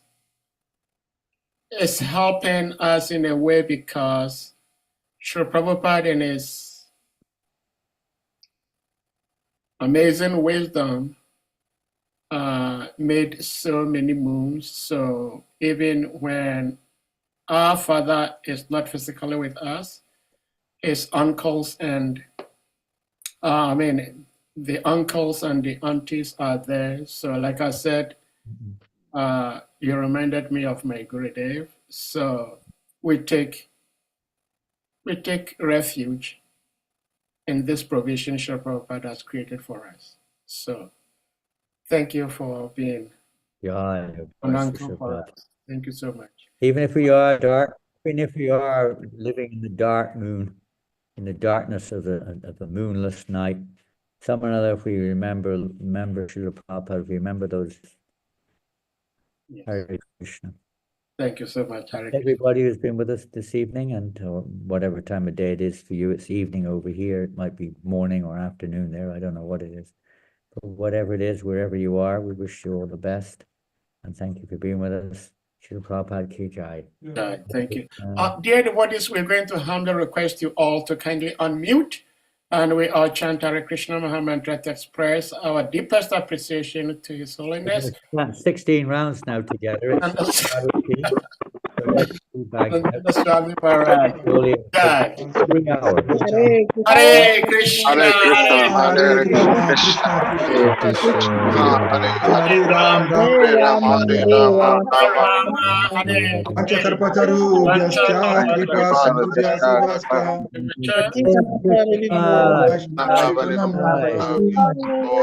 Janananda Swami Goswami Maharaj ki